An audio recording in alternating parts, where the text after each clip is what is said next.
Assalamualaikum warahmatullahi wabarakatuh. Terima kasih atas waktu yang diberikan kepada saya dan terima kasih juga atas waktu panjenengan semuanya bisa menghadiri acara saya untuk menyampaikan program saya sehubungan dengan adanya tugas dari desiminasi BJOK, TKG BJOK, yang rencana saya menyusun suatu program untuk kebugaran jasmani bagi siswa-siswi kita dalam bentuk tugas proyek, ya, dalam bentuk tugas proyek. Oleh sebab itu saya menyusun aktivitas gerak hidup sehat yang saya beri judul aktivitas gerak untuk bisa hidup sehat, yang tugasnya ke siswa nanti berupa pembuatan video latihan kebugaran di rumah, sehingga anak-anak nanti bisa melakukan gerak itu yang didokumentasikan berupa video. Syukur-syukur video itu bisa menjadi suatu tutorial yang bisa dipakai oleh masyarakat ataupun orang-orang lain. Begitu. Nah, saya yakin kalau kita mau bergerak, kita mau aktivitas tubuh kita di rumah sendiri, otomatis juga kehidupan kesehatan kita akan bisa meningkat. Nah, latar belakang kenapa saya mengambil juara katok. Oh iya.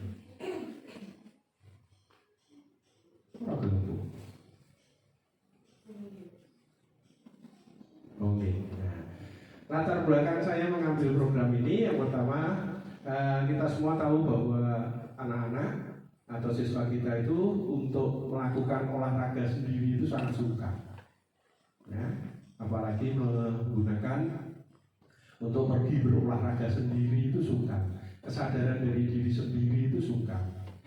Nah, oleh sebab itu saya beri fasilitas, saya beri sarana atau cara agar mereka mau bergerak dengan memberikan tugas proyek pada siswa itu.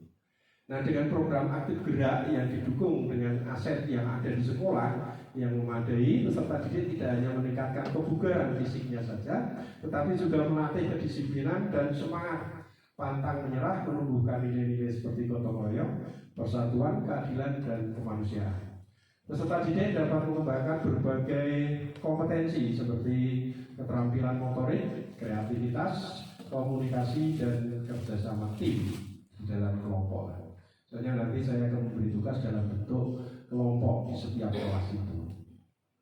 Nah, program ini juga menjadikan jembatan antara teoritis yang dipelajari di kelas dengan praktek nyata dalam mengimplementasikan sebuah gerak olahraga pada kehidupan sehari-hari di rumah dan lingkungannya.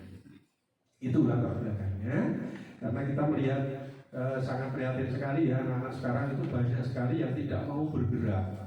Ya, mereka lebih banyak bermain HP. Begitu, mager.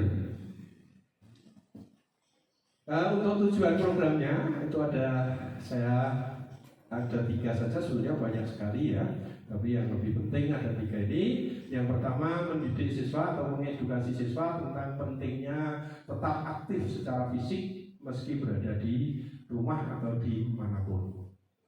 Yang kedua, memahami berbagai latihan sederhana yang bisa dilakukan di ruang terbatas untuk menjaga kebugaran jasmani mereka.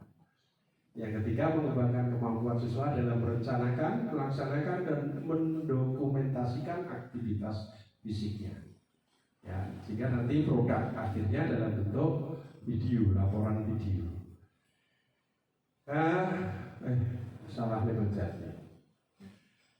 Capaian, langkah, dan hasil yang saya harapkan yaitu pertama, meningkatnya kebugaran fisik, kesehatan mental, dan menurunnya risiko penyakit pada peserta didik, serta dapat meningkatkan kualitas hidup pada diri peserta didik. Yang kedua, langkah-langkah yang diambil yang akan dilakukan oleh peserta didik pada program ini meliputi perencanaan program. Nanti dia punya rencana mau melakukan gerak apa, di mana, bagaimana, dan seterusnya. Kemudian yang kedua, pelaksanaannya dan evaluasi dengan konsultasi dan diskusi bersama guru pembimbing untuk memutuskan atau menentukan dan melaksanakan program gerak yang akan dilakukan peserta didik secara kelompok.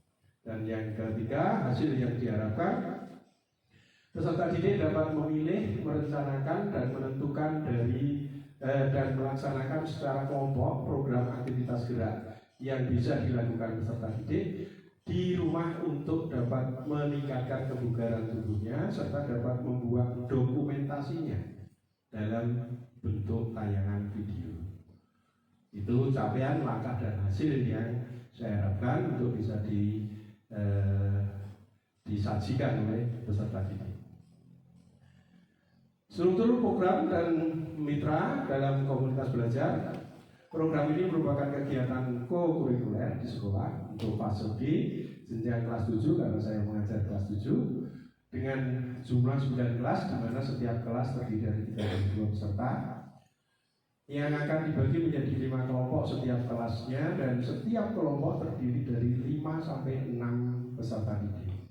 Program ini akan dilaksanakan pada semester 2 tahun pelajaran 2024-2025 pada bulan Januari dan atau Februari selama 3 minggu dengan rincian minggu pertama nanti pengenalan proyek dan pemilihan jenis latihan bagi peserta didik, yang kedua pembuatan skenario dan latihan siswa dalam waktu 1 minggu, kemudian minggu ketiganya perekaman video, pengeditan video dan publikasi. Mitra dalam pelaksanaan program ini terdiri dari kepala sekolah sebagai fasilitator dan penasihat dalam pelaksanaan program sekaligus sebagai pengambil kebijakan di sekolah.